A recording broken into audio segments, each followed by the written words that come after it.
A gente está aqui hoje porque nos interessa dialogar e pensar sobre como que alguns dos monumentos presentes no espaço público interferiram e ainda interferem no cotidiano e na formação e nas relações que a gente vê na cidade. Então, para falar hoje com a gente convidou a Vanessa. Quero muito agradecer o seu aceite. A gente se conheceu virtualmente, então é muito bom te ver pessoalmente hoje. A Vanessa vai falar sobre as relações entre arte e poder e vai nos trazer novas perspectivas ou possibilidades sobre velhos monumentos.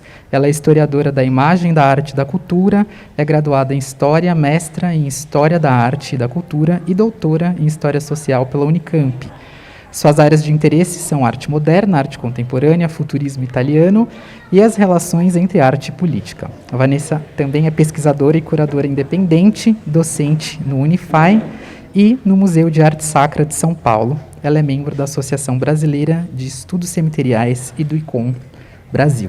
Então, depois da fala dela, ou talvez no meio, a gente vai ter um momento aberto para perguntas e respostas. Sintam-se super convidadas, convidados para dialogar com a gente. Obrigado, Vanessa. Seja bem-vinda. Boa tarde a todos, então. Todos estão me ouvindo bem? É a primeira vez que estou dando aula. Estou dando aula, gente, sou professora. Primeira vez que eu estou conversando de máscara, então... Porque nesses 2 últimos anos eu tenho dado aula sempre via computador, então é diferente, a gente fica sem máscara, claro. E... eu queria muito agradecer o convite do Lucas, do Núcleo Barro 3. Eu estou muito contente de estar aqui de verdade. Ainda mais quando a gente tem a oportunidade de fazer algo público, aberto, fora da sala de aula, né, de uma pedagogia que está além do espaço escolar. Né, eu acho isso fundamental, acho muito importante, né? Isso tem inclusive a ver com o que eu vou conversar com vocês hoje, porque eu fico muito interessada também nas palavras, né? E a gente acaba estabelecendo alguns sinônimos entre educação, pedagogia, e as coisas não são tão sinônimas quanto parece, né? Então, assim, da mesma maneira que eu quero problematizar um pouco a ideia de espaço com vocês hoje. Quando eu cheguei aqui hoje, por causa da nossa conversa que está acontecendo agora, eu estava inclusive falando para o Marcelo o seguinte, que o projeto do Niemeyer, né, na Bienal, na Marquise, o MAN, é uma arquitetura que se vocês... Né, cheguei aqui por volta de... um pouquinho antes da 13h, e tem uma coisa muito interessante nessa área, que é uma área onde a gente vê as pessoas aprendendo a andar de bicicleta, em patins, e pessoas fazendo piquenique, inclusive pessoas... Né, essa experiência que a gente teve aqui foi de uma manifestação, né, de uma ideia. E a arquitetura, e aí quando a gente pensar na ideia do espaço, essa é uma arquitetura que, dentro da proposta do Niemeyer, é uma arquitetura que integra. É um espaço que impede que as pessoas construam barreiras entre si. A arquitetura não é um espaço, né, dentro da poética do Niemeyer, que impeça o meu contato com o outro. Então, se todas essas experiências acontecem, inclusive essa que a gente acabou de testemunhar, é porque a arquitetura permite. É um espaço de democratização. Né? Então, eu apenas parei... porque é muito incrível, a gente está falando e dá para vocês, né, a gente perceber o que é esse espaço. E eu estava matutando sobre isso, porque quando a gente fala de espaço, assim, nós vamos falar de monumentos. Né? Então, o título tem Arte Pública, Arte e Poder, Novas Perspectivas sobre Velhos Monumentos, enfim. E eu sou historiadora, eu começo a viajar bastante, pensar justamente no do que significa essa ideia de novo, e o que significa essa ideia do velho. Que esse não é um processo contemporâneo, esse é um processo que existe há bastante tempo. Se vocês pegarem livros de história bastante tradicionais, falo tradicionais aqui, mais antigos, dentro de uma outra proposta da pedagogia, a gente vê isso. Se a gente estuda história, a gente percebe isso. Por exemplo, as coisas que eu estava pensando aqui em trazer para vocês, porque... eu trouxe aqui meu caderninho, eu procuro relembrar algumas coisas, trazer algumas datas e tal.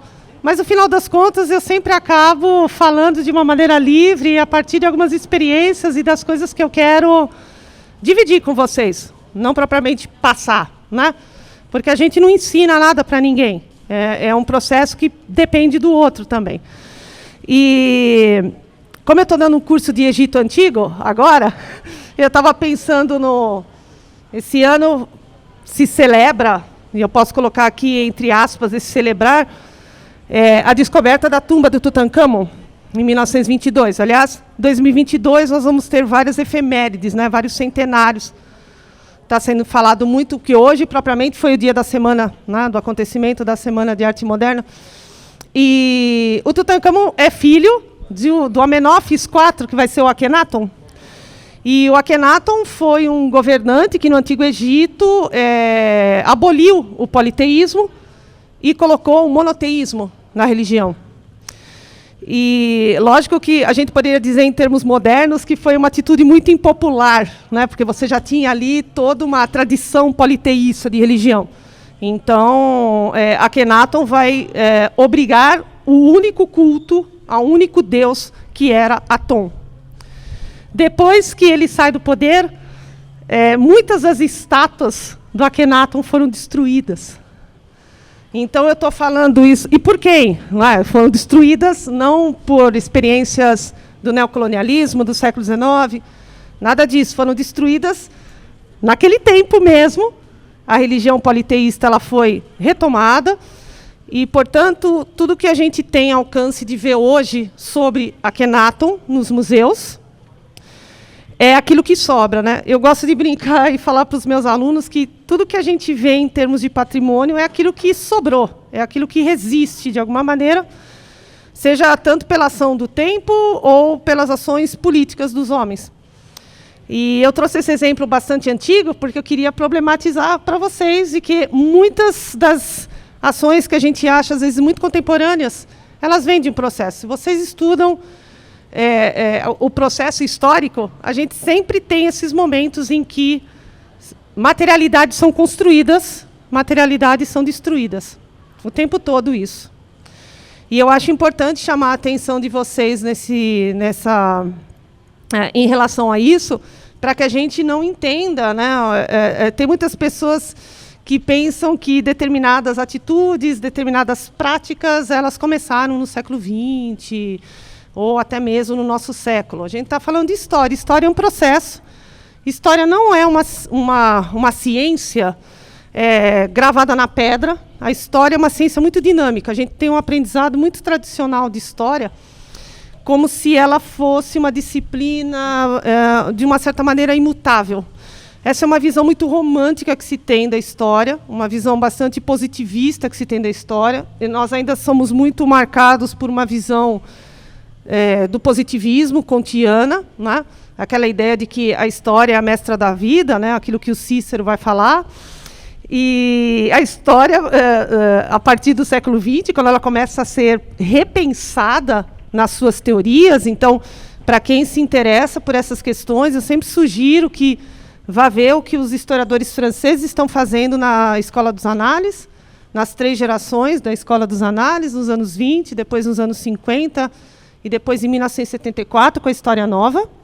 É muito importante a gente entender isso, e também compreender de que maneira as transformações... Então, é por isso que essas 2 palavras aí, o novo e o velho, eu fiquei pensando um pouco sobre elas, porque a história é um processo. É por isso que eu peguei a experiência lá da África, lá do Egito, do norte da África, para mostrar para vocês de que as materialidades sempre correm riscos, e esses riscos são inúmeros. Não é? No caso do Akhenaton, foi uma questão política, uma questão religiosa, e existem, inclusive, muito poucas peças dele, porque elas foram destruídas. Então, a gente tem que tomar um pouco cuidado, né, que quando a gente está falando de monumentos, entender a própria história do monumento. Eu estudei muito mais escultura do que pintura ou desenho na minha formação depois da graduação. Então, eu fui para a parte dos modernos, né? Eu gosto bastante de trabalhar com vanguarda e tal. E a vanguarda tem aquela coisa da figuração, da abstração. Não vou dar uma aula aqui de história da arte para vocês, não porque eu não tenho o recurso da imagem, não é necessário ter uma imagem propriamente para se falar de arte, né? Mas porque eu não quero também aborrecê-los aí e tornar as coisas enfadonhas. Mas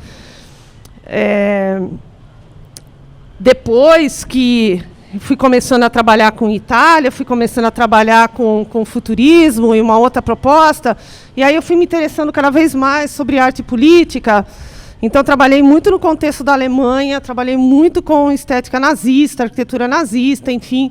E tem algumas coisas que eu queria trazer com vocês nesse sentido.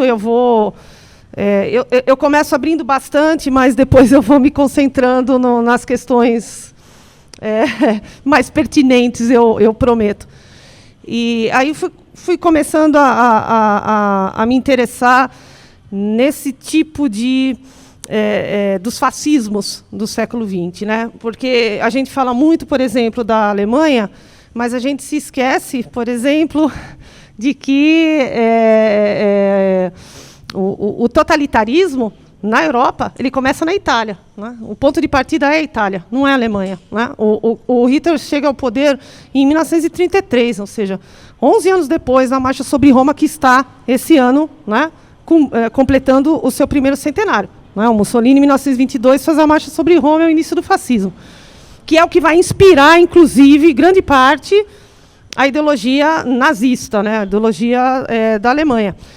E eu fui cada vez mais me interessando por isso, no sentido de como que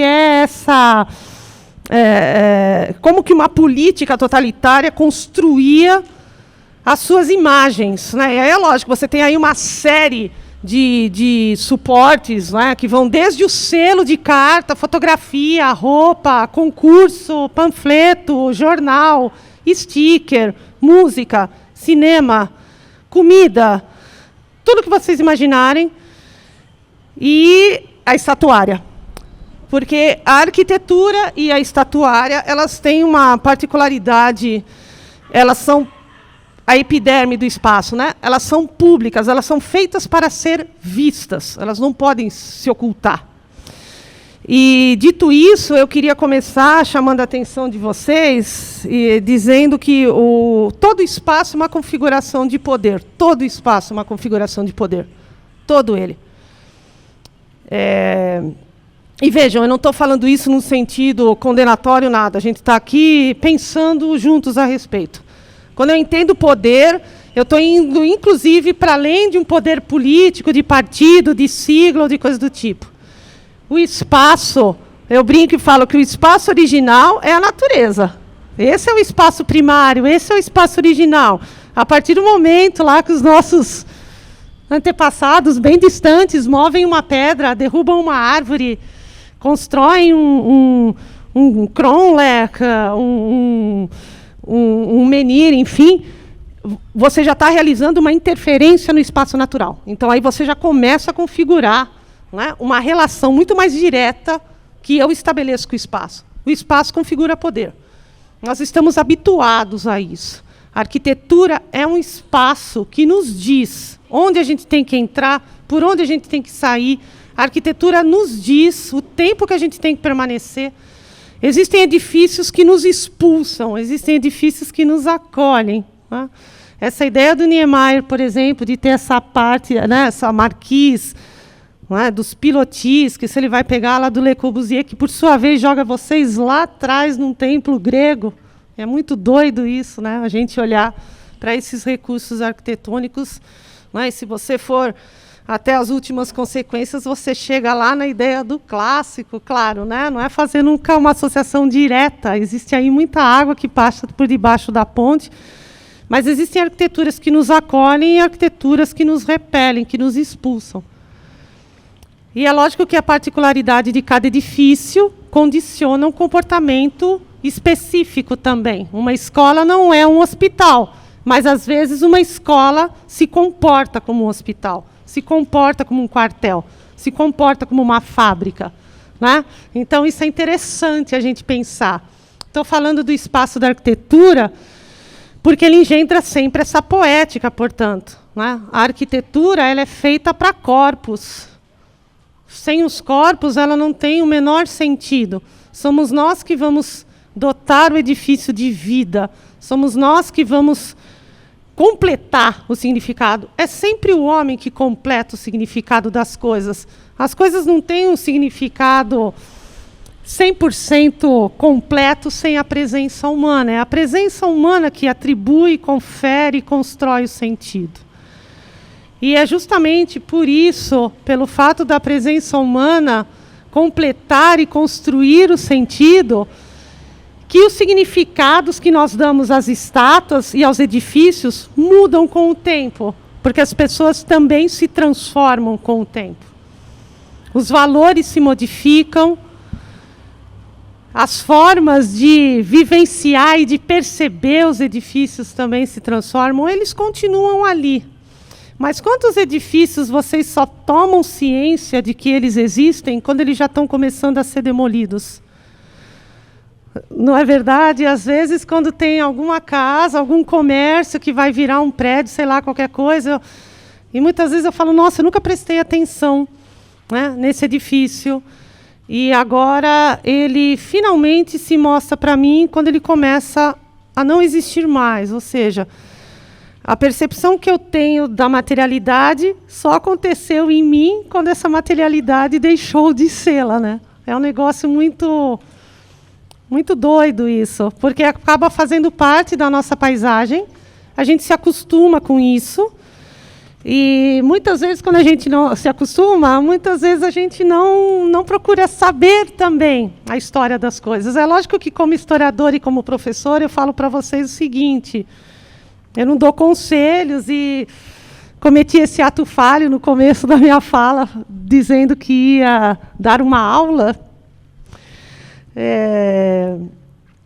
Mas é fundamental a gente conhecer a história. Agora, que história é essa que a gente tem que conhecer? Então, vamos lá. Eu cheguei com o Uber e desci ali no portão 1, e ali tem uma imagem, uma estátua, né? Ibrahim Nobre, que eu não sabia quem era. Né? E aí é engraçado, porque a partir do momento que eu cheguei aqui, eu comecei já a matutar nas coisas que eu queria, talvez, dizer, porque tem todo sentido a gente falar sobre essa ideia do projeto, né? E não trazer alguma coisa do Ibirapuera para cá. Eu acho isso importante. Quantos monumentos que a gente passa e a gente não sabe do que se trata? A gente tem aquela ideia da estátua, né? Ah, é uma estátua. Bom, e aí a gente tem que pensar, de uma certa maneira, como pensa uma criança. E o que eu estou querendo dizer com isso? Se existe uma estátua ali, de uma pessoa, essa pessoa é importante. Quem é esta pessoa?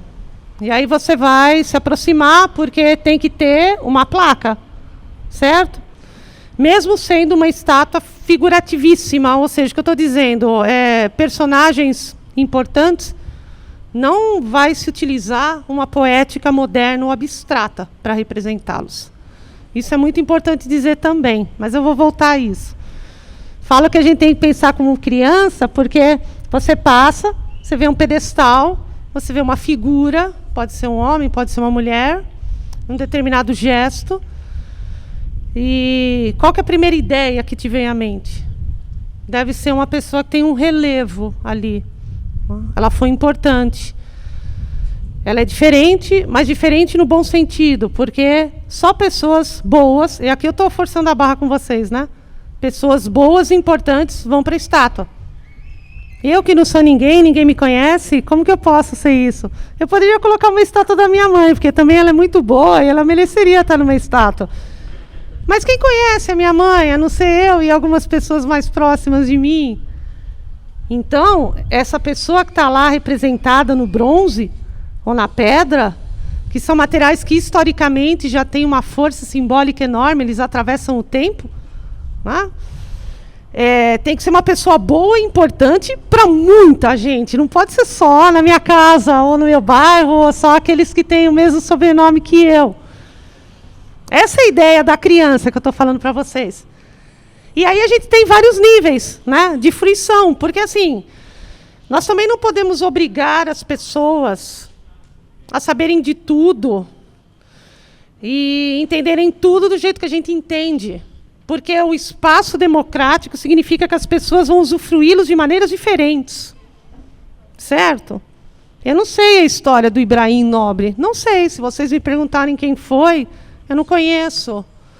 Porque a minha experiência no Ibirapuera é entrar pelo portão 3, pela passarela do Detran. Dificilmente eu entro por ali. Então, no meu imaginário do espaço, que também é uma outra coisa, a gente tem o espaço em si e o imaginário do espaço que a gente vai levar conosco. Certo? É o espaço que cabe com a gente. A gente tem um museu com a gente, uma biblioteca com a gente, ou seja, a gente internaliza a experiência da arquitetura. E levamos conosco esse espaço no espaço mais importante de todos, que é o suporte do corpo. Certo? Então, por que a gente não pode obrigar as pessoas a conhecerem na mesma quantidade essas arquiteturas e esses monumentos? Porque as vivências são diferentes, os caminhos são diferentes, as experiências são diferentes. Eu falo para vocês que aqui é um espaço cuja arquitetura permite o trânsito, a interação, a conversa, o encontro, mas a gente também tem que pensar que nós precisamos pagar uma passagem de ônibus, de trem, de metrô, um táxi para chegar até aqui, ou seja, o trajeto. Não adianta o MASP estar na Avenida Paulista. Você precisa, né, adquirir passagens que não são baratas. Né? Não adianta o MASP ser gratuito numa terça ou numa quinta, onde a maioria das pessoas tem que trabalhar. Certo? Então, a gente tem que entender que existem muitas democracias aí complicadas, digamos assim. Né? E a gente vai construindo o nosso conhecimento por camadas, por vivência. O conhecimento ele tem que, de alguma maneira, fazer sentido conosco. Muitas vezes a história acaba sendo chata para a maioria das pessoas, porque a gente não consegue, seja o sistema educacional, assim, é um conjunto de muitos fatores, construir um reconhecimento, construir uma identificação. As estátuas, elas não dizem muita coisa sozinhas. Elas não conseguem dizer muita coisa sozinha, porque a estátua está fora de um contexto. Quando eu vejo um determinado monumento, quando eu vejo uma determinada figura, vamos lá, primeiramente, antes de passar nas minhas considerações mais simbólicas, mais metodológicas, digamos, que o que eu estou fazendo aqui com vocês é uma certa metodologia, né? Eu não trago verdades nenhuma, eu aqui divido algumas, eu estou pensando junto com vocês. Numa das propostas, uma das perguntas aqui que o pessoal do projeto tinha passado para mim, né, nessa questão do monumento, né? Até quando que começa isso, tal. Monumento é uma palavra que deriva de mineme, né? Monumento vem de memória. Então, que é uma grande palavra assim da história, né? Às vezes, quando eu estou pensando nessas coisas da teoria da história, eu penso, puxa, que palavra, que conceitos estão muito atrelados com história. Aí eu penso em tempo. E é uma coisa muito doida, né? Porque quando aquilo que a gente chama de disciplina de matéria começa a ser dividida no século XIX, né? Que tem aquele boom do disciplinar, a gente aprende que história é ciência do tempo, geografia é ciência do espaço, mas os atos humanos acontecem no espaço também.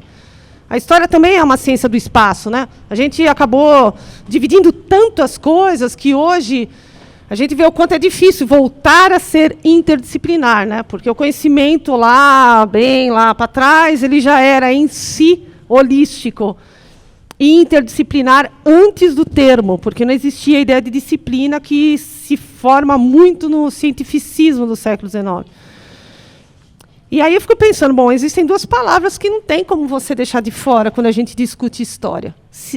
Tempo e memória. Então, quando nós pensamos em monumento, monumento é aquilo que é para lembrar.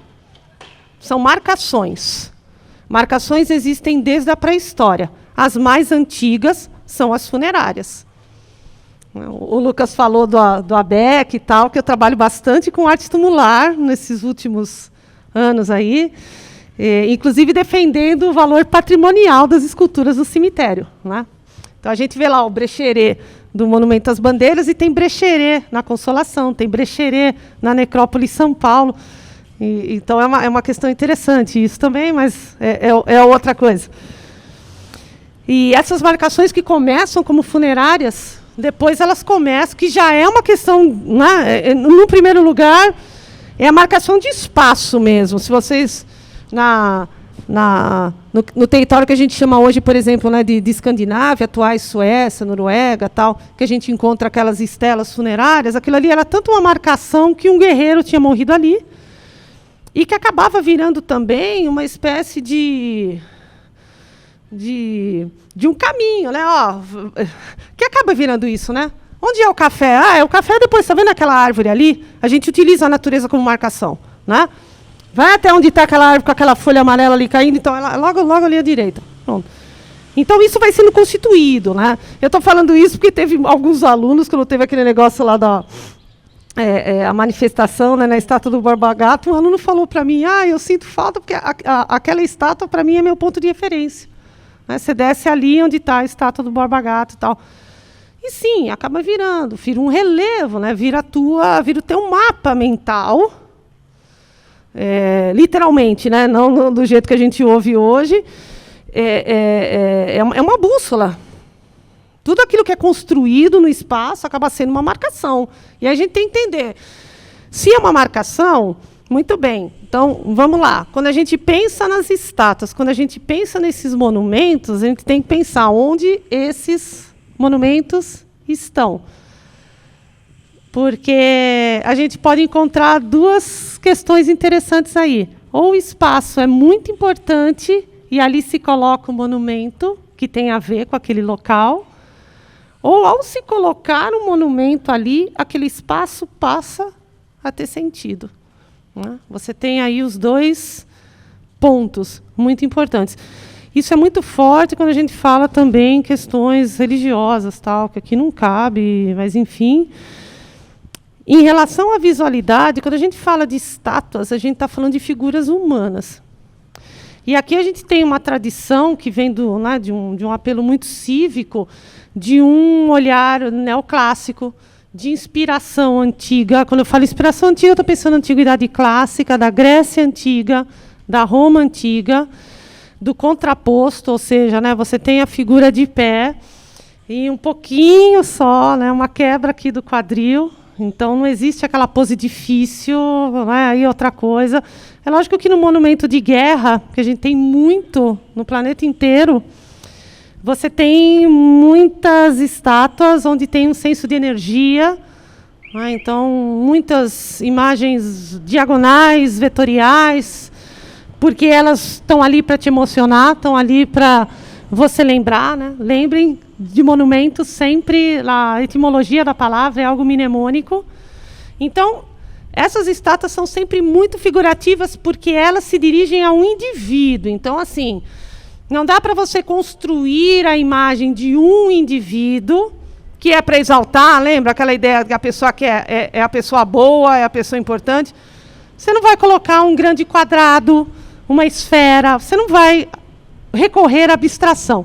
Por isso que todos os regimes totalitários de extrema-direita perseguem a abstração, porque a abstração não é uma escolha formal suficiente, ela não dá conta do projeto político. Você tem que usar o clássico, o neoclássico, as poéticas acadêmicas, que aqui não...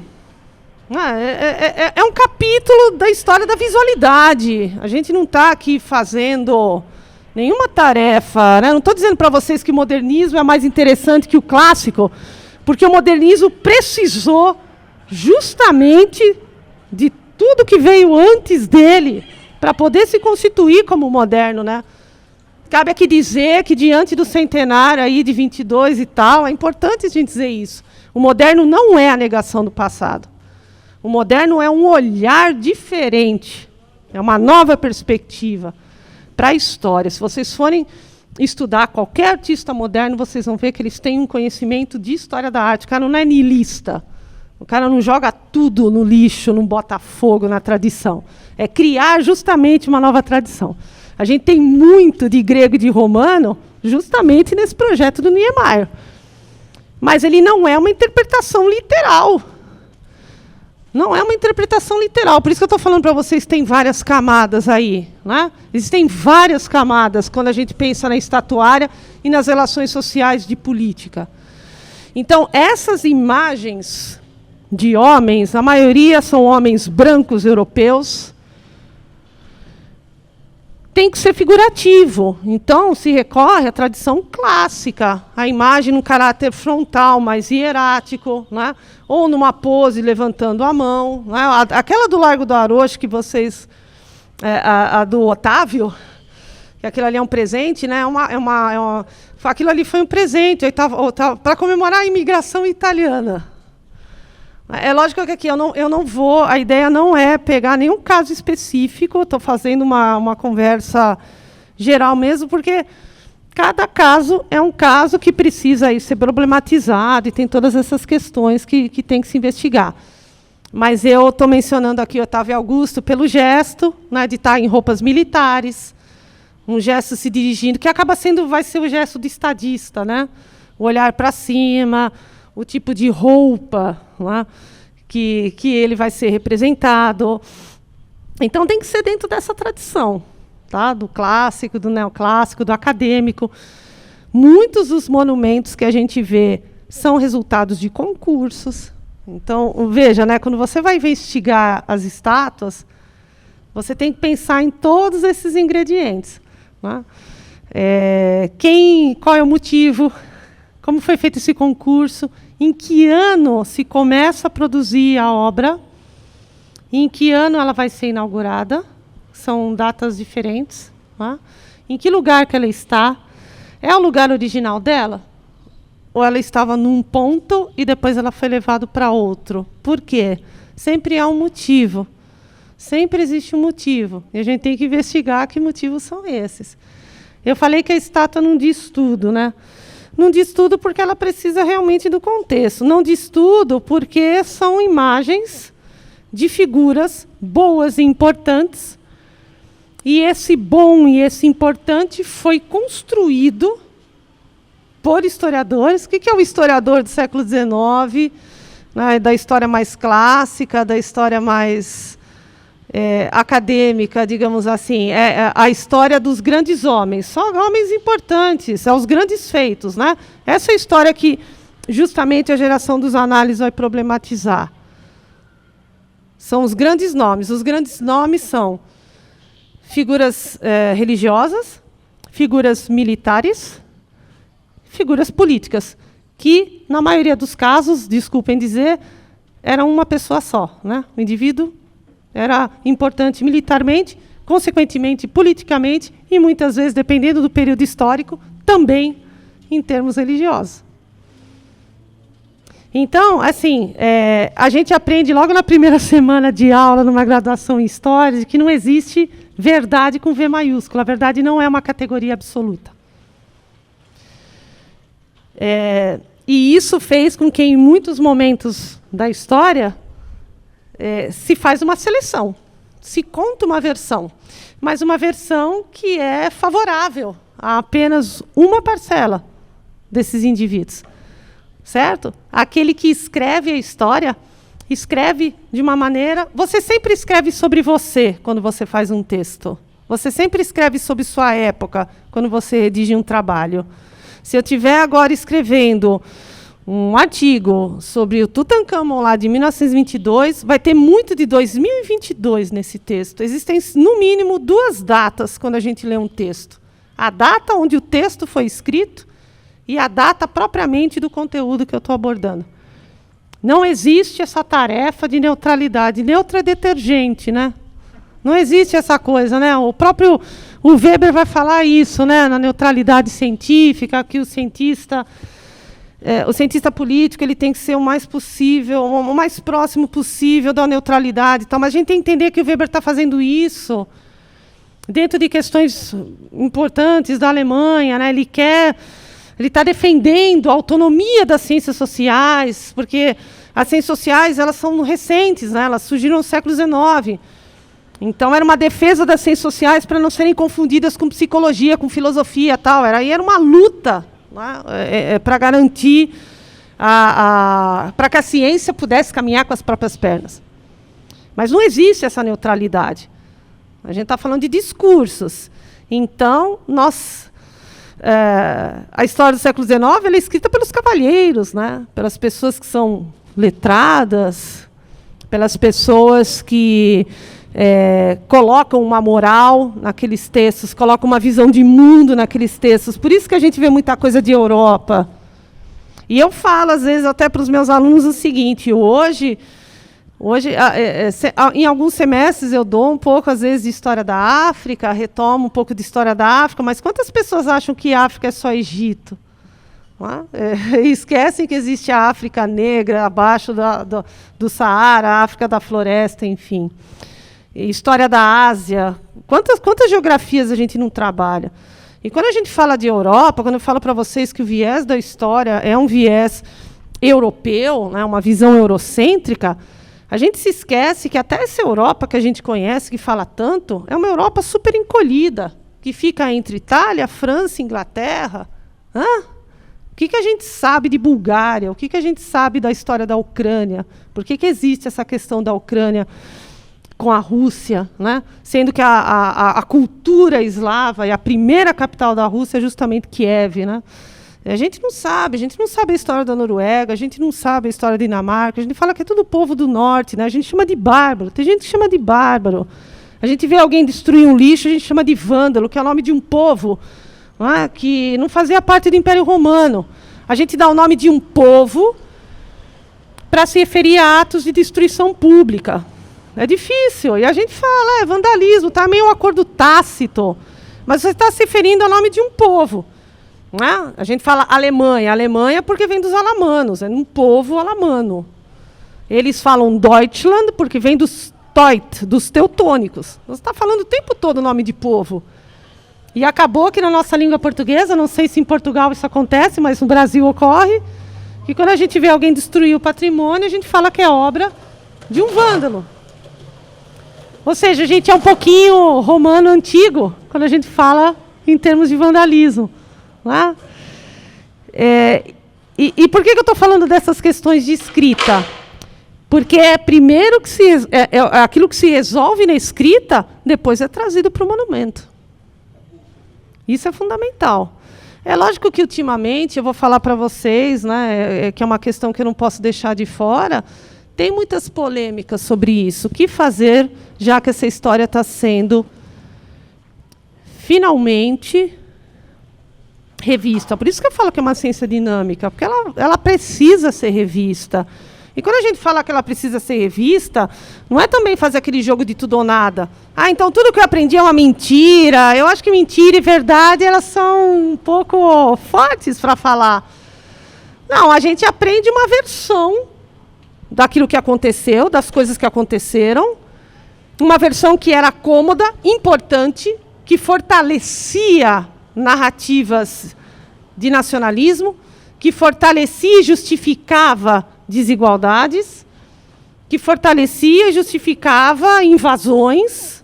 Né? Então, hoje, por exemplo, o historiador é descobrimento ou é conquista? Né? Vocês já esbarraram nesses debates. As palavras estão sendo repensadas também. Por isso que eu falo que é uma questão de linguagem. Está falando de estátua, está falando de arquitetura, está falando de espaço, está falando de texto. A gente está falando de linguagem. Né? Então, tem sempre aquela coisa, assim, destruir, vamos derrubar. Né? Então, tem lá... E outra, estou falando de estátua com vocês, mas a gente tem que estar atento a nome de praça, nome de rua. Né? Não é só a estátua. É que tem aquela visibilidade, né? Você vê lá e às vezes a gente cria esse costume mesmo. É uma pessoa importante, está lá e acabou. Mas por que ela está lá? E quem são essas pessoas? E quantas pessoas que não têm estátuas? Talvez no mundo ideal, eu estava lendo um artigo bacana, Na verdade, era uma discussão, né? Que uma das pessoas dizia assim, talvez o mundo ideal não tenha que ter estátua. Eu achei interessante isso. Primeiro porque ela não vai... Primeiro porque nenhuma materialidade sozinha vai dar conta de ensinar para vocês as coisas. Isso tem que partir de uma consciência cívica e crítica de cada um. Por isso que a educação é tão importante e por isso que ela não acontece da forma que deveria acontecer. Porque ela é tão libertária que ela seria incômoda para todos os governos. É aí que começa o negócio. Certo? O trabalho, e eu repito, as estátuas não contam coisas sozinhas. Elas não são suficientes para contar. O que você sabe ali? Que tem um cara ali que pode ter sido um escravocrata, um assassino. Por exemplo, o Bandeirante. Eu nasci em 74. Eu cresci na escola ouvindo que, olha, o trabalho lindo dos bandeirantes, não sei o que lá. Não é? Depois a gente vai vendo como isso foi construído. Como isso foi construído? Ah, por que você tem lá? Você tem uma rodovia que é Anhanguera, mas você também tem Fernão Dias. Né? Você tem... Quem são esses nomes? Né? E aí, o que fazer, então, com essas estátuas? Porque hoje existem muitas estátuas que já são derrubadas. Sim, quando você pensa, por exemplo, na Revolução Russa, as estátuas dos czares foram derrubadas, certo? Quando você pensa, por exemplo, quando os próprios... Eu vou contar duas coisas interessantes aqui para a gente pensar. Quando você pensa no final da Segunda Guerra Mundial, quando o nazifascismo vai ser derrotado, o que fazer com todo aquele conjunto de materialidade? Que acaba com o espaço democrático, porque se impõe no espaço, se impõe, né? As ditaduras, elas se impõem, elas não pedem licença, elas exercem uma violência. Por isso que é muito importante a gente ler o Bourdieu, por isso que é muito importante a gente entender o conceito de violência simbólica do Bourdieu. A violência, existe a violência física, mas existe a violência simbólica. Violências que são tão bem construídas que você é capaz até de agradecê-las por elas existirem. Só que tem coisas interessantes aí que é o seguinte, quando eu dei um curso na Alemanha, e em 2019, né, tudo antes da pandemia, a gente levou uns alunos lá e a gente fez um roteiro, e a nossa primeira cidade foi Nuremberg. E nós fomos numa parte da cidade que hoje é um parque muito semelhante ao que a gente está. Só que imagine, né, você está andando no Ibirapuera, e fazendo seu Cooper, fazendo seu passeio, e aí, num determinado ponto do parque, você vê o palanque onde o Hitler fazia os seus discursos nos congressos que aconteciam em Nuremberg. E eu sabia que eles já estavam lá, por isso que eu coloquei eles no roteiro, inclusive, porque é uma coisa muito doida, porque no começo você pensa o seguinte, bom, eu vou para a Alemanha perdeu 2 guerras mundiais, o nazismo virou um tabu. Imaginem um país que foi proibido de cantar o hino durante muito tempo. Eu não vou encontrar nada ali do nazismo. Imagina, eu não vou encontrar. Isso é um tremendo de um problema, ninguém quer... O que eu vou ter? As estátuas, sim. Por isso que eu falo para vocês, estátuas de rosto, de corpo, de membros, elas saem mesmo. Porque não tem como. Não tem como você manter um Mussolini ali. Não tem como você manter um Hitler ali. Não tem como você manter um Nicolau II ali. Vai cair. Agora, o que eles fizeram? É lógico que eles tiraram a suástica, é um crime utilizar a suástica, inclusive no Brasil, certo? A águia... E é uma coisa muito doida, né? Porque você tem a águia enquanto animal, mas a águia nazista é outra coisa. Então você vê aí que existe, você vai criando camadas de simbologia em relação ao animal, que nos Estados Unidos a águia é outra coisa, certo? E a águia é um animal que vai ser utilizado aí em vários produtos, em várias logomarcas, tal, mas a águia nazista ela tem um conjunto. Mas o palanque, as escadas, o púlpito onde ele falava, está lá.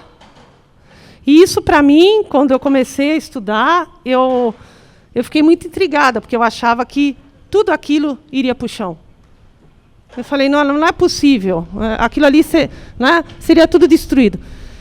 não existe o símbolo, não existe nenhum sinal, mas você tem uma arquitetura que está ali. E aí, quando você sobe alguns dos degraus e fica bem na parte central, onde ele aparecia para discursar, você encontra uma placa, onde tem uma coisa do tipo, aqui em abril de 45, né, o exército, a divisão americana, tal, acabou, né, pôs fim à liberdade, pôs fim à tirania nazista, instaurou a liberdade, enfim. Isso é muito interessante, por isso que eu gosto de brincar que o espaço é sempre um corpo também. Porque você vê as camadas, as epidermes que vão sendo construídas. Então, você tem uma arquitetura que foi criada por um propósito X. Depois você tem aquela placa que diz, olha, nós chegamos aqui, né, e nós acabamos com isso. Mas o que eu acho mais doido naquela experiência de Nuremberg é que aquilo fica exposto. Aquilo não foi destruído. E aquilo ali é uma grande pedagogia. E é um negócio até esquisito, porque passam as mães com os carrinhos de bebês. As pessoas viram um parque. Toda a parte que era feita para os exércitos, ainda existe uma grande avenida ali. Se você pega as fotos originais, você vê o que se fazia naquele lugar. Existe um monumento para os mortos da Primeira Guerra, que depois os nazistas transformaram em monumento para os mortos nazistas, e que depois o nazismo virou monumentos a todos aqueles que morreram diante da opressão, das guerras mundiais e do nazifascismo. Vocês veem? Esse é o dinamismo que eu estou falando para vocês. A gente vai ressignificando o monumento. Agora, mas o que eu faço com uma estátua? Bom, as estátuas, elas, na sua maioria, elas são derrubadas. Elas são retiradas. E até por questões bem práticas. O bronze pode ser reutilizado, por exemplo. Por isso que muito se rouba no cemitério, furta-se, né? Porque não se sabe quem faz. Muito mais peças de bronze do que de pedra, porque o bronze você pode reaproveitar. É por isso que quando a gente vai em museus, a gente vê muita estátua de mármore, muita estátua de granito. Por que tem tanto menos de bronze? Porque os bronzes são reutilizados. É isso que eu falei para vocês. Rei morto, rei posto. Era assim. Vocês vão ver a história da Roma Antiga, do Império Romano, do Antigo. É rei morto, rei posto. Vamos pegar todo esse bronze, derreter. Leroy é morto, vive Leroy. É o próximo, é o jogo aí da política. Então, acho que a gente tem que pensar o seguinte, eu vou terminar, é muita coisa para a gente pensar. O racismo não vai acabar somente tirando estátua. Por isso que eu falo que a questão da visualidade ela é importante, mas ela não vai dar conta. Esse é um trabalho que tem que movimentar a sociedade em todas as frentes possíveis. Por que é polêmico? Porque é um patrimônio. Muito bem, a gente tem que tomar cuidado, por isso que é uma atividade delicada. Eu acho que é esse o grande nó que eu também tenho que resolver. Por isso que eu falei que eu não estou trazendo para vocês aqui nenhuma solução. Porque esta materialidade, mesmo quando é um assassino, ela ensina. Talvez algumas podem ser retiradas do espaço público? Pode, porque enquanto elas estão no espaço público, elas estão lá glorificando, né? Você continua dizendo que é importante aquilo ali. Certo? Aquele monumento lá dos aviadores que eu estava falando para você, que tem os dois fachos ali, né? O feixe fascista e tal, que na verdade não é o Mussolini que cria, não. Isso vem lá da Roma Antiga. Na verdade, várias hastes de madeira amarradas com um machadinho de metal na ponta, é um símbolo de união. Né? Porque eu graveto sozinha, eu quebro. Agora, se esse gravetinho se juntar com um monte, a gente não enverga. Pode até envergar, mas não quebra. O problema, que é a mesma coisa com suástica e tal, é que foi utilizado de uma forma que você não consegue mais dissociar. Não sei como vai ser agora, mas o Museu Paulista, no Museu de Ipiranga, na sua parte inferior frontal, tem muitos desses fachos. Não significa que é um edifício fascista, entende? Por isso que a gente tem que entender, tentar ir para trás. Mas naquele caso era. E eu fui ver que no período da guerra eles tiraram, aí depois recolocaram. Então, por que está lá? Isso e eu não vou trazer resposta aqui. Não sei, porque envolve dinheiro, envolve poder, envolve questões de patrimônio, envolve muita coisa ali. As políticas, nós podemos chamar a atenção para algumas coisas? Podemos chamar a atenção. Podemos chamar a atenção, mas podemos chamar a atenção de muitas maneiras. De muitas maneiras. Destruir é uma delas. As coisas não vão durar para sempre. E elas se transformam. É que a gente tem uma ideia de antigo, num sentido muito eterno, né? Como a gente não vai viver durante muito tempo, como quem... E eu estou falando isso porque são poucos que passam dos 100 anos de idade, não é? É isso que eu estou falando, tá bom? Não estou aqui, quero ninguém aflito com questões existenciais, mas a gente fica muito fascinado com essa questão da eternidade. Para nós, as pirâmides sempre existiram, as catedrais góticas sempre existirão. Então a gente tem aquele fascínio. Como que as coisas duram mais do que eu, que sou tão maravilhosa assim? Mas elas vão... Será que vão durar mesmo? A gente sabe, no fundo, que não. Que tanto ações da natureza, quanto ações humanas, quanto guerras... Eu não estou falando de guerras antigas. A Guerra do Golfo acabou com muito patrimônio do Iraque. Que não é Saddam Hussein, que é Mesopotâmia. Certo? Que decisões políticas fazem isso. Que o ISIS destruiu um monte dos touros alados. Tem muito touro alado que eu uso na minha aula hoje, que não está mais lá, não acabou. Tem a fotografia ali. E tem gente que acha que, beleza, pode destruir. A fotografia dá conta, não dá conta. A fotografia é um tipo de experiência, mas não é a vivência. A vivência, ela se dá no tridimensional. Então, assim, o que eu faço com estátuas, né, de colonizadores, de indivíduos que, sobre nomes, sobre conceitos tão bonitos, né? De liberdade, de igualdade, de progresso, que é uma palavra complicadíssima, né?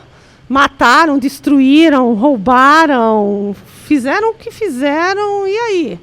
Como que fica isso? Né? Aquela coisa que... Eu sempre tive uma bronca com o iluminismo, um pouco por isso, né? Assim, iluminismo, essa coisa maravilhosa, o homem é dotado de razão, o homem vai salvar o planeta, tal. Eu gosto muito mais quando os frankfurtianos falam, bom, o homem é dotado de razão, olha o que a razão fez. 2 guerras mundiais, uma bomba atômica. Porque nós não somos dotados de razão 100%. A gente também é emoção, nós somos contraditórios, idiosincráticos, nós somos marcados por subjetividade. O grande erro, para mim, do século XVIII foi esse. O homem não é 100% racional. Tem que parar de pensar isso. E que as coisas vão mudar. Agora, algumas dessas obras merecem, talvez, ir para o museu.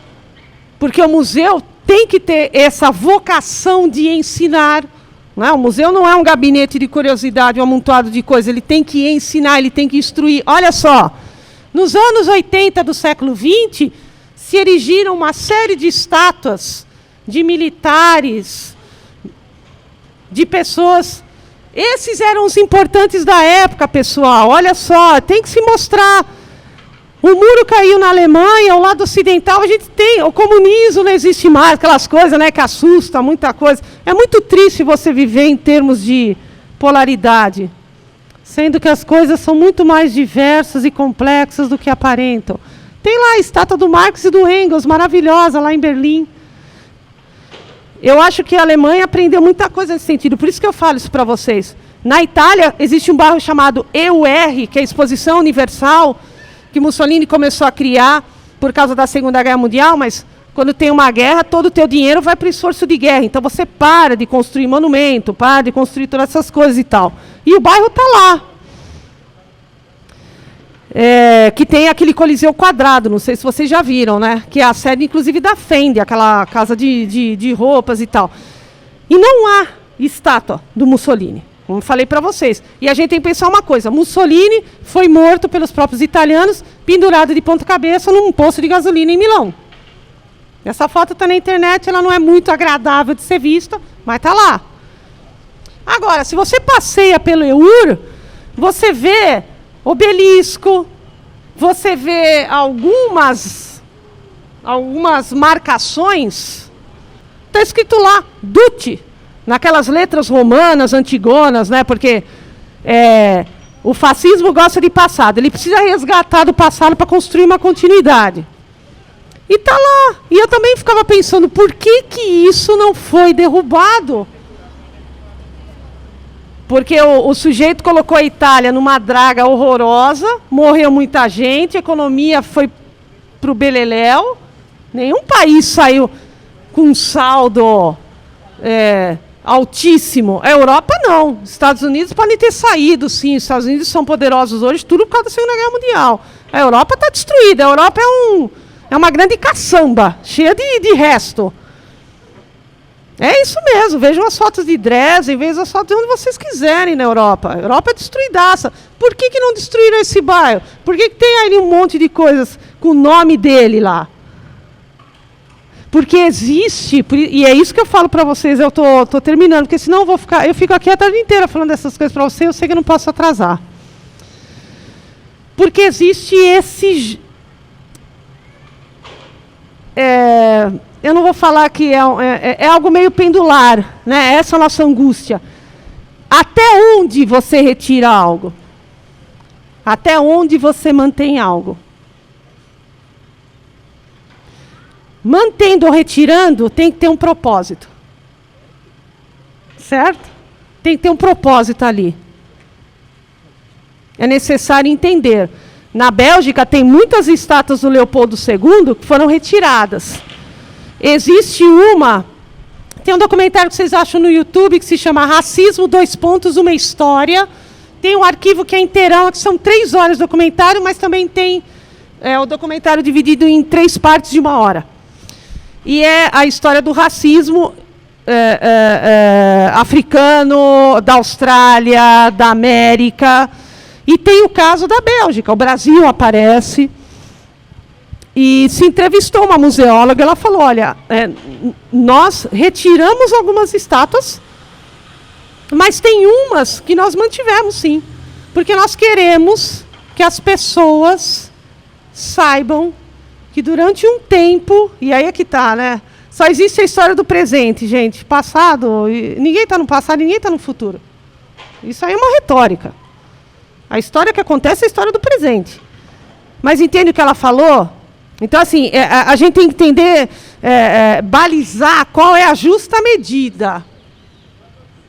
Tem muitas pessoas importantes, vocês sabem disso na história do Brasil, que tem que aparecer, que tem que ser mostradas, que existiram, mas que estão ali nas entrelinhas, escondidas, que não é vantagem falar de mulher, não é vantagem falar de pobre, não é vantagem falar do negro, não é vantagem falar do índio. É vantagem, assim, para o discurso da ditadura militar, aí sim, tudo isso é vantagem. Né? Vocês vão ver as propagandas que o regime civil-militar fala, né? Todo mundo de mão dada e tal. É um consenso compulsório, não é um consenso espontâneo. Então, tem que se recuperar isso. Mas a gente tem que tomar cuidado para evitar os apagamentos. A gente tem que saber quem são todos os personagens históricos aí. E entender por que eles foram durante algum momento, ou até hoje, né? Porque se está de pé é porque, sei lá, tem alguma coisa tácita. Ou a gente não está mais prestando atenção.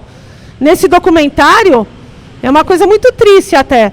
A repórter para uma moça na rua, uma estudante negra, e fala, você sabe quem é esse cara aí nessa estátua? Ela fala, não sei. E se vocês forem pesquisar o que Leopoldo II fez no Congo belga, é um filme de terror. Tá? De decepar pés, decepar as mãos.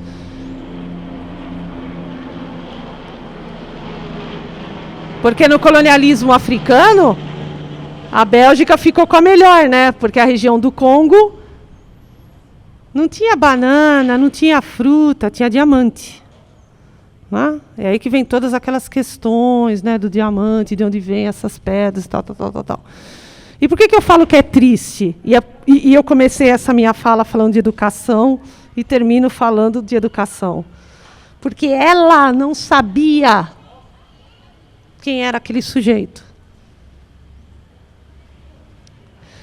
E a gente precisa saber quem são essas pessoas. Eu não sei de todas também, mas a gente precisa saber. A gente precisa saber quem que são essas pessoas que estão aí sendo ainda homenageadas. E quando se homenageia aquele bom e importante, quantas 50 pagam o preço de permanecerem ocultas para que só se veja aquilo ali? História não é feita por um único cara. Ninguém faz sozinho. Pesquisem na internet o poema do Brecht, Bertolt Brecht, que se chama Perguntas de um Trabalhador que Lê. É um poema que todo mundo deveria conhecer. Ele vai falar, quem é que construiu as pirâmides, hein? Tutankhamon? Sozinho? Quem é que foi responsável pela tal glória do Império Romano? O César? O Nero? A história não é feita só por uma pessoa. Então, se a gente continuar a insistir que a história é feita por meia dúzia de indivíduos, a gente sempre vai se colocar no meio-fio das coisas, sendo que todo mundo é protagonista histórico. Isso não é conversa furada. A gente é protagonista da história. Então, é isso que a gente tem que pensar. Prestar atenção na materialidade que nos circunda e sermos críticos em relação a essa materialidade que nos circunda. Isso é fundamental. O tempo todo. A gente tem que estar vigilantes diante das coisas que estão ao nosso entorno. Desculpem ter falado tanto tempo, muito obrigada.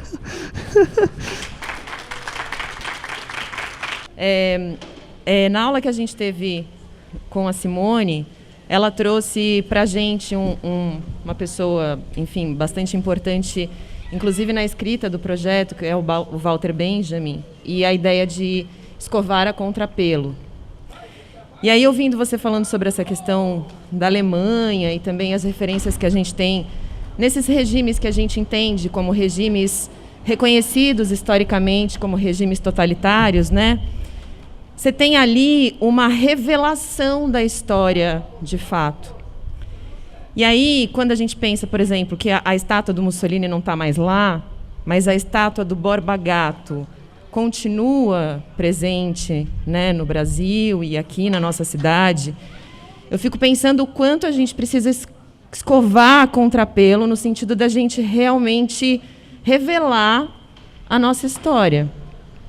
A Lilia Schwartz fala naquele livro dela, um livro que saiu agora, como é que se chama, Douglas? Me ajuda? O Autoritarismo no Brasil. Sobre um momento em que, no Brasil, se convocou pessoas que pudessem escrever a história do Brasil. E aí a história do Brasil tem esse acordo tácito de que nós somos uma raça miscigenada. Essa grande democracia racial, né?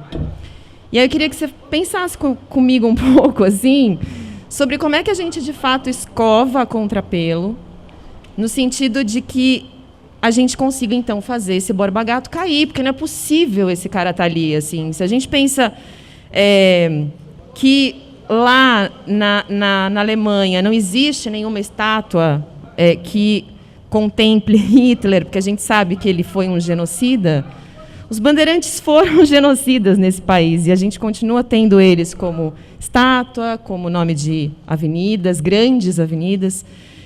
Como é que a gente revela isso num país em que a gente ainda vai para a escola e fala sobre colonização num lugar de uma aparente aparente concordato, assim, como se fosse uma colonização que a gente tivesse, que as pessoas que estavam aqui tivessem concordado com ela, e as pessoas que foram trazidas para cá concordaram com isso, assim, né? Então, como é que a gente revela isso tudo, assim? Como é que a gente vai fazendo surgir essa história? Porque me parece que é só assim que a gente vai conseguir fazer a derrubada daqueles que a gente precisa derrubar, levantar aqueles que a gente precisa levantar e monumentalizar aquilo que vai fazer com que a gente tenha a memória desse período de barbárie, como um período de barbárie, e não como um período de uma colonização bonita, né, como o Jardim do Éden. Desculpa, gente, muita coisa, mas é isso. Mas é difícil mesmo. Eu acho que, assim, Você tem que tomar uma série de ações para que a estátua perca o sentido. Ela tem que perder o sentido. Já pode ter perdido sentido para mim, para vocês, mas ela tem que perder o sentido. Ela tem que se esvaziar a tal ponto que a materialidade dela... acho que no caso do Borba Gato, eu tiraria a estátua, colocaria ali, olha aqui, ficou a estátua de um sujeito, sabe? Falando de tal, colocaria uma outra marcação ali. É lógico que o exemplo da Alemanha é um exemplo radical que eu dou para vocês. É um exemplo que está na outra ponta, porque você tem todo aquilo que eu falei, né? A gente quase não pensa em Itália, né? A gente já pensa, a gente coloca a Alemanha antes, inclusive, porque virou uma espécie de paradigma, né? Você tem um paradigma de genocídio é Hitler. Não tem... É uma coisa que fica no senso comum mesmo. Não estou dizendo que não estou aqui aliviando nada, claro, mas que naquele caso, ainda mais pela questão do Holocausto, enfim, não tinha jeito, né? Você tinha que tirar todas as representações do corpo. Aquilo ali não tinha. Mas, ao mesmo tempo, assim, aquilo que pode ser mantido para lembrar, que é aquela arquitetura, digamos, pelada, né? Você retira, você coloca ele inútil, digamos assim, para lembrar que tem ali, né? Então, é preciso retirar a estátua que está aqui dentro. Por isso que eu falo sempre do papel da escola, da revisão dos livros didáticos, das revisões de LDBs, de BNFCs, de bases curriculares nacionais. Isso é fundamental. É um trabalho educativo. É um trabalho educativo a tal ponto que aquele significado se dilui tanto que a política pública, que você pressione as políticas públicas para que aquilo ali seja retirado. Eu acho que tem que ser visto disso daí. A gente tem uma visão muito romântica da América. A gente tem uma visão muito romântica. Nós estávamos aqui e fomos descobertos. Essa visão ainda é muito forte. Ela é bastante forte. Eu vou aqui, talvez, ser um pouco ousada e falar que ela é tão forte que você vê isso muito em samba enredo de carnaval, por exemplo. Esse ainda é um tema que é muito explorado. Aqui eu não estou fazendo uma crítica ao carnaval, nem ao desfile, nem à escola de samba, mas eu sempre achei muito divertido, às vezes, sabe? Quando eles vão lá, é sempre o Antigo Egito e os seus mistérios, que é o que eu estou problematizando. Estou falando alguma bobagem, eu peço desculpas. Mas, às vezes, isso já me deu um pouco no saco, sabe? O mistério do Antigo Egito, uma civilização à frente do seu tempo. Ninguém está à frente do seu tempo. O que você tem pessoas que fazem coisas importantes no tempo que elas vivem. Ninguém está à frente do tempo. Van Gogh não está à frente do tempo, Frida Kahlo, ninguém está à frente do tempo. Nem os modernistas estão à frente do seu tempo. Eles eram pessoas atentas ao seu tempo, isso sim. Então, isso é uma coisa importante se dizer. Isso me incomoda a beça, sabe? Porque aí você tem uma visão ainda muito romântica do índio, né?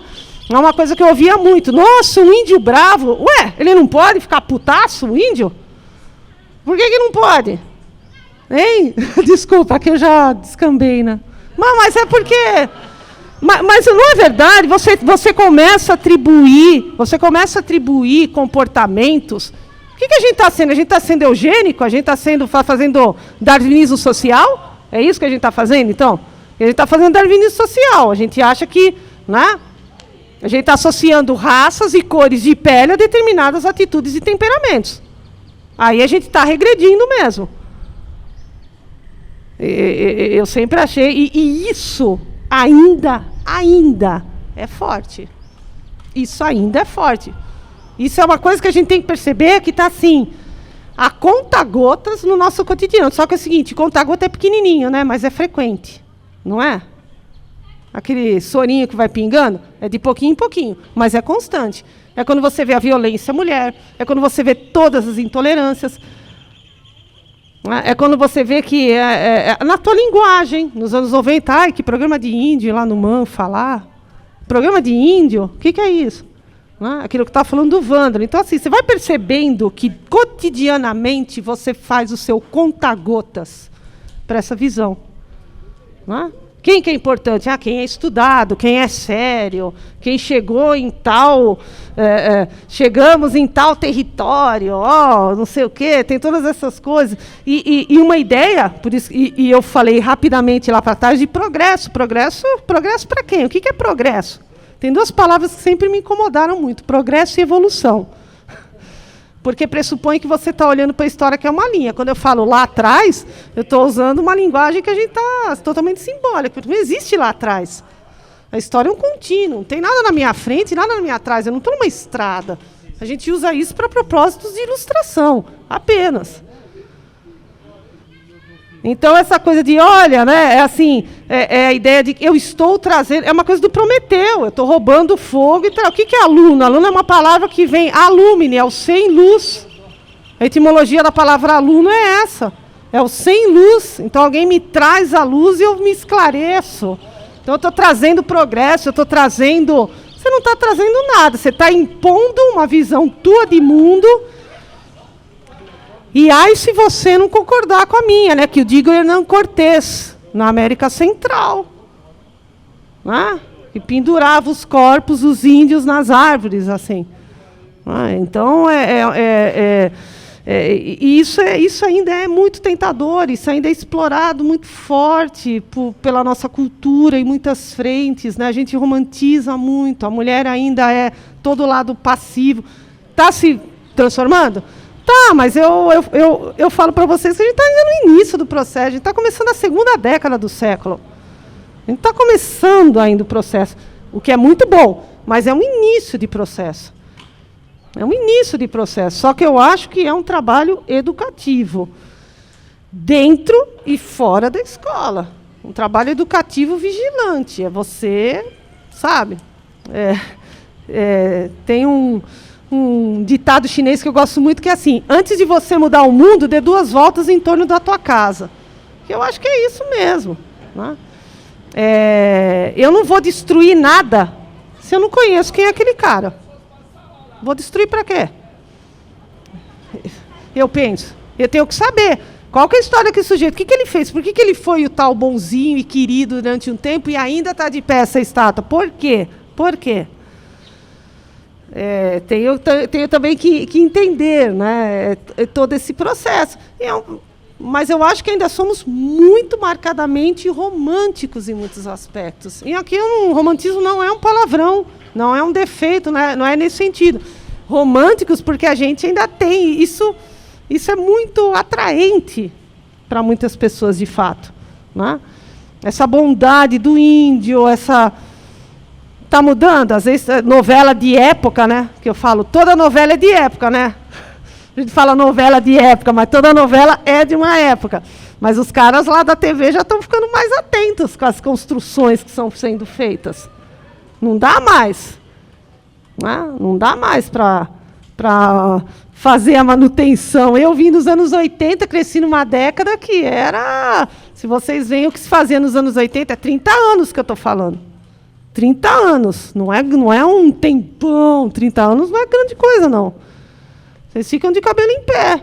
Então, assim, a gente percebe uma modificação, mas existem raízes muito profundas. Raízes muito profundas aí, né, que vem... quem que é importante? É aquele... Eu não sou importante, né? Eu sou um seguidor, eu sou um...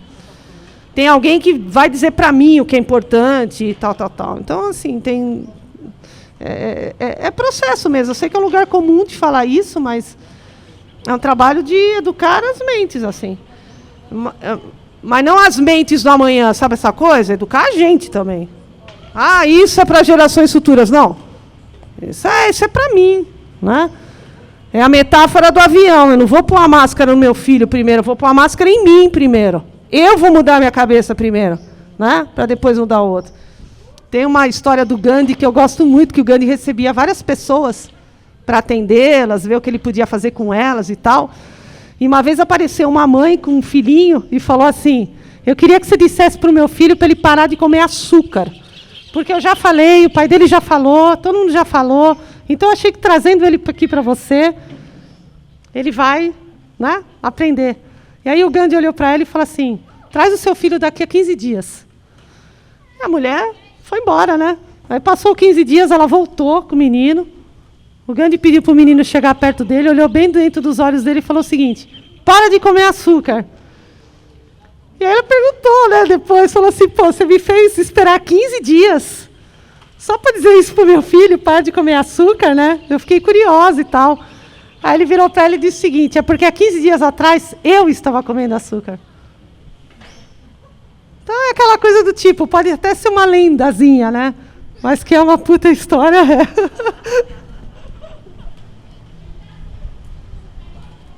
Eu entrei numa ideia muito louca, meu nome é Letícia. Porque você ficou falando muito, né, sobre fortalecimento, fortalece e justifica, e essa ideia de imagens e símbolos. E quando você falar, o Borba Gato ainda está aí porque ainda faz sentido para alguém, né? Para alguém é isso. Agora achei o microfone. Porque para alguém isso faz sentido ainda, né? Isso não caiu. E eu fiquei pensando nessa ideia dos símbolos, né? De quanto também a criança olha e fala, ok, ele foi alguém bom e alguém importante. Mas quantos adultos também não olham e falam, nossa, esse cara sozinho fez muita coisa e eu aqui não estou fazendo nada. Então, como também manter essas imagens faz com que desmobilize e desestruture pessoas em potencial, que poderiam ser 50, fazendo alguma mudança, né? E você falou de Nuremberg, pegou muito em mim. Em 2019 eu também estava na Alemanha e eu fiz todo o tour nazista, assim. Então passei por Nuremberg, fui para Viena, todo aquele momento. E para mim foi muito forte entrar no Museu do Dürer, porque ele era um artista que estava ali criando junto com os nazistas, né? E os símbolos ainda estão ali espalhados pelo museu, né? Eles ainda estão numa moldura, eles ainda estão, e como aquilo chama a atenção. E eu senti esse movimento, foi até uma coisa comentada na primeira mesa que a gente teve hoje. No fim do ano passado, no começo desse ano, eu fui para o Rio de Janeiro, e eu comecei a reparar nas novas placas que eles estão colocando de memória dos lugares, de pessoas importantes daquela região, né? Às vezes era um violeiro que tocava na frente de um bar e todo mundo conhecia. Então, eu fico pensando também como a gente faz essa virada do simbolismo, né? Formação, é educação. Mas eu vim de escola pública a minha vida inteira e eu precisei entrar numa universidade para descobrir que não eram aquelas pessoas que estavam realmente fazendo história, né? Que história não era isso, que não era uma linha. Então, hoje eu consigo olhar e falar, gente, como as crianças vão estudar história do jeito que eu estudava? Elas vão ver a pandemia, ao mesmo tempo elas vão ver o Bolsonaro, ao mesmo tempo elas vão ver a dengue, elas vão ver a chikungunya, elas vão ver... E para mim foi tido, olha, aconteceu isso e acabou, aconteceu isso e acabou. E eu acho que, eu sinto que a permanência desses símbolos em espaços públicos, mesmo que quando eles não são notados, ainda dá essa ideia de ponto, essa ideia de marco, né? Então, quando a gente foi, né, com os meus companheiros de trabalho, a gente foi visitar o pátio do colégio, cara, o bagulho veio de Roma, e é um ponto, é um falo aquilo, marcando um ponto na cidade. O pátio do colégio ainda está escrito em italiano na frente, na porta, né? Então, esse símbolo da manutenção de ainda somos colônia, ainda não somos autônomos, não somos independentes. Eu fico pensando, como fazer essa virada? A gente cita muito Brecht, mas o Brecht também deixa de lado a mulher dele, né? Que muitos dos escritos dele são ideias dela, né? E mesmo assim, o nome dela não entrou. Por que o nome dela não entrou, sabe? Então, como também, né, Bertolt Brecht. Ok.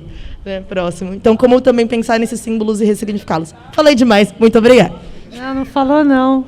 A gente pode juntar a fala da Darília também? Claro. Desculpa o tempo. Imagina.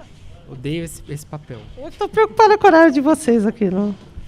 Serei rápida. Eu moro em São Paulo, mas eu sou de Minas Gerais.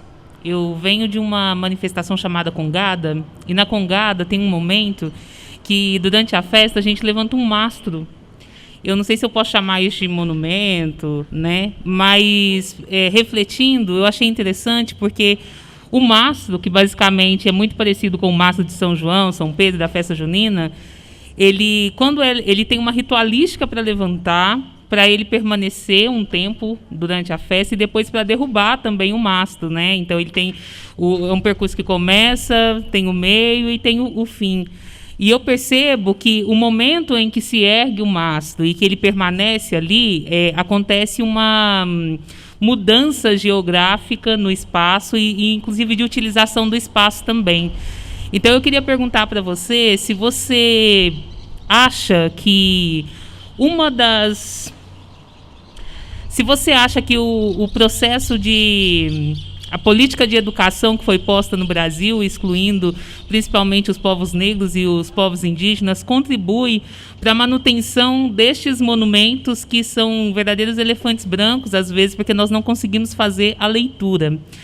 E quero perguntar também se, para a população negra, que tem aí um apagamento da memória nos monumentos também, indígena também, mas sobretudo da negra, que ainda se vê muito representado pela televisão, nas novelas de época, né? E que às vezes segue alguns tipos de padrão que não condiz com o nosso corpo, com a nossa feição. Se você acha que no Brasil nós temos algum tipo de possibilidade de representação nos monumentos, porque você falou quanto à representação, de estar parado, de estar um pouco envolto. Você acha que nós temos capacidade de representação desta figura, que é uma figura brasileira, que ainda tem muita dificuldade de identificação racial no país, ainda de distinção de quem é preto, de quem é branco, de quem é índio, de quem é não negro, de quem é negro, nas estátuas, nos monumentos? Obrigada. Bom, capacidade e possibilidade sempre, né? Quanto mais você elasticizar o conceito de representação, maior vai ser as suas possibilidades, sem dúvida. Existem muitas maneiras da gente mostrar nossa cultura, nossa história. Não é? É uma das coisas mais incríveis que eu aprendi e ainda aprendo quando estudo África, é que eu estou estudando um continente. Muitas pessoas têm uma ideia de país. E que você tem tantas culturas diferentes, tantas histórias. Eu gosto muito mais de estudar, inclusive, a África antes dos descobrimentos e abaixo a África da floresta. Porque foi esse território específico que me ajudou muita coisa. Então, capacidade e possibilidade, sim. Quanto mais você expandir, e aí eu insisto, o que você entende por representação. Estátua é uma forma de homenagear uma pessoa ou um grupo de pessoas que já está meio datado, né? Cada vez mais se recorre menos à questão da estátua. Porque as pessoas estão ficando também mais atentas, né? Esse é um ponto. E eu vejo isso principalmente quando eu passei a estudar mais cemitérios, porque nos cemitérios, né, você tinha uma prática muito mais usual de colocar estatuária, e isso foi saindo fora. E as estátuas, eu não sei se a gente vai chegar no fim desse século com uma produção de estatuária. Porque a própria palavra, a própria ideia de monumento também se ampliou, né? Então, a estatuária é apenas uma maneira de você construir uma memória. Vou dar um outro exemplo da Alemanha, mas quando você vê o monumento dos judeus mortos de Auschwitz, que são todos aqueles blocos de concreto. Aquilo ali deu muita polêmica, porque as pessoas esperavam, o que a gente vai fazer? Fazer uma representação usual? Porque aquilo ali é abstração total, né? São vários blocos de concreto de vários tamanhos, várias alturas, enorme. E aquilo incomodou muitas pessoas, porque a gente está acostumada com uma visualidade. Nós estamos acostumados com uma visualidade clássica. Se você vê ali e o Holocausto ele foi tão forte, né? Ele é tão traumático, ele é tão vivo, que ele superou o próprio formalismo tradicional. Não sei se eu estou conseguindo me ser clara. Não dá, o formalismo tradicional não consegue dar conta daquilo ali. Não tem imagem que dá conta daquilo ali. Então, é por isso que aquele escritório, um escritório de arquitetos, achou por bem pegar uma grande extensão e colocar vários blocos. Porque você anda e fala, nossa, mas que coisa sem sentido, que coisa esquisita. É justamente isso. Os assassinatos, os extermínios, os genocídios não têm sentido. Então, você tem ali uma visualidade que, ao despertar em você a total ausência de razão, a total ausência de sentido, bingo, ele foi no âmago do que aquilo significa. Eu acho um dos monumentos contemporâneos mais fantásticos, em termos de projeto, que existem. Tem lá, né, tem vários espalhados, enfim. Agora, temos possibilidades sempre, e eu sempre insisto na educação, porque isso é importantíssimo. A história do negro não é apenas a história da escravidão, é uma história de força, uma história de autonomia, uma história de festa, uma história de dança, uma história de amor, né? Faz parte? Faz parte. Assim como faz parte a presença italiana, a presença portuguesa, a questão das navegações. Você vai encontrar. Eu sou muito mais a favor de você juntar. Você tem que agregar, você tem que somar, você tem que colocar mais coisas aí nessa história. Então, assim, né? Não dá, a gente não vai ser besta de falar que, olha, não tem presença portuguesa, não tem presença europeia. Olha aqui, eu sou neta de russo. Eu sou brasileira, em primeiro lugar. Em primeiro, em segundo e em último lugar. Nós somos... assim, às vezes eu fico surpresa quando eu fico pensando nessas questões, porque as coisas mais óbvias são as que a gente menos percebe. Por isso que o óbvio tem que ser recuperado. O óbvio tem que ser recuperado sempre. O óbvio é o seguinte, nós sempre somos diferentes, nós sempre somos diferentes. Nas nossas aparências físicas, nos nossos gostos, nas nossas visões de mundo, nós somos diferentes. Agora, políticas que querem exercer controle, elas abominam o diferente. Você não controla o diferente, você não controla isso, não tem como controlar. Então, todas as ausências de liberdade, elas se pautam por pasteurizações. Então, é isso, olha, um cara só que fez esse mundo aí para você, beleza. Só que você incorre também num risco, né? Ele vira um telhado de vidro. Se é só ele... Não é por isso que eu falei do ditado chinês, por isso que eu falei do Gandhi e tal. Porque, assim, o processo de você ressignificar estatuário, o processo de você intervir no patrimônio, também depende das suas ações nesse espaço. Que são fundamentais. Né? Eu acho fundamental. É o que você estava falando. Por exemplo, o que os guias turísticos falam? Como que é a preparação desse guia de turismo? Uma vez... por causa das minhas disciplinas, eu dou aula em muitos cursos, né? Muitas graduações e tal. E um tempão atrás, eu dava aula de História do Brasil para uma turma de turismo. Eu tive uma aluna que levantou a mão e perguntou assim, eu não sei porque eu estou fazendo aula de História do Brasil. Sabe? Pode ser que que eu esteja ficando velha, os meus cabelos já estão aqui denunciando tudo, mas a gente tem que saber data, sim, a gente tem que saber alguns fatos, sim, a gente tem que saber alguns nomes, sim. E outra, saber não por um processo de osmose, querer saber. Olhar para as coisas e falar assim, tudo aquilo que se mostra está escondendo alguma coisa. Tudo aquilo que se mostra carrega em si, dialeticamente, o seu oposto. Todo discurso elitizado está deixando alguém de lado. Quem são aquelas pessoas? O documento escrito, quando ele fala para alguém, ele já está dizendo para quem, quem não vai participar desse documento aqui. O jeito que é escrito, as palavras que são usadas, o material que é usado. Ele diz a que veio e, ao mesmo tempo, automaticamente, ele está dizendo quem está de fora disso. Se está escrito numa língua extremamente erudita, aquele documento a gente sabe para quem também não foi feito. Então, a gente tem que sempre pensar, procurar todas as ausências nas presenças. Isso é fundamental. Para tudo aquilo que se mostra e se exalta, quem está sendo deixado de fora? Quem está sendo colocado de lado? E por quê? Não estou dizendo que a gente tem que virar uma enciclopédia, tal, né? Não é essa coisa, mas assim, eu sinto às vezes falta isso nas pessoas. A gente precisa saber um pouquinho de história. A gente guarda muito, né? 7 de setembro. Mas a gente às vezes, tem pessoas que não lembram o ano. A gente tem que saber algumas datas, sim. A gente tem que saber por que algumas estátuas estão em alguns lugares. Por que elas são retiradas de outros. O que está na periferia, e não apenas eu falo periferia no sentido de imagens. Já pararam para pensar nisso? Margem, periferia, tudo termo espacial. O que está nas periferias da nossa mente? O que a gente está jogando para o subúrbio da nossa história? Por que isso? Que cortiços mentais a gente está construindo.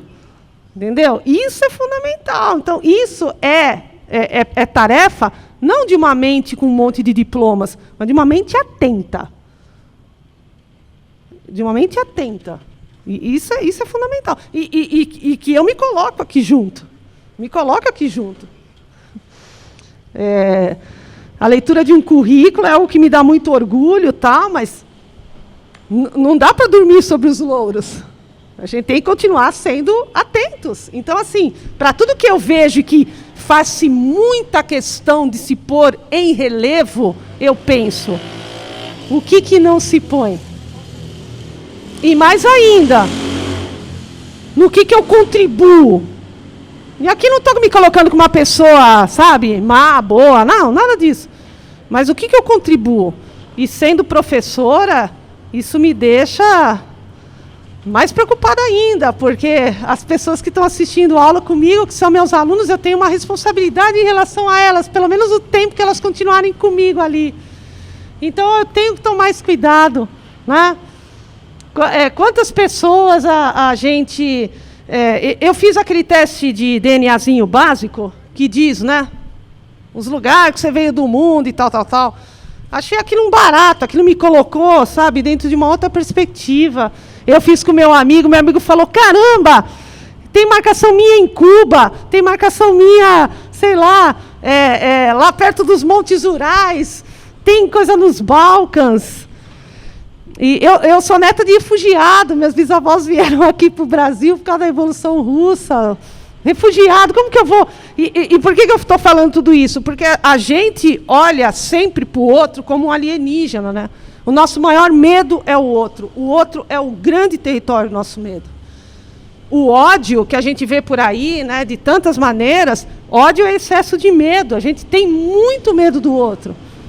Porque o outro é essa terra estrangeira, né, que a gente não sabe muito bem o que fazer com ela. Então, às vezes, é melhor dominá-la logo, assassiná-la logo, invadi-la logo e pronto.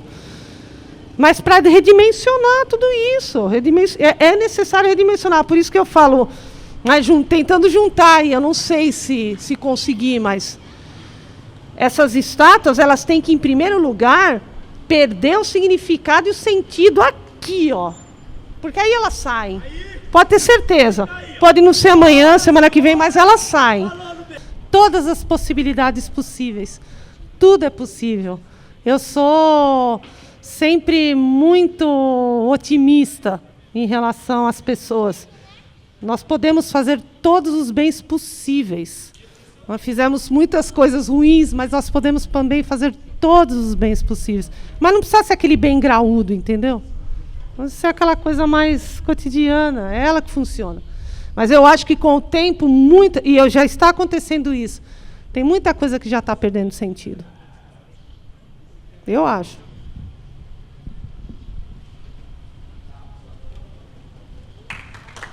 Obrigada, gente. Muito obrigada.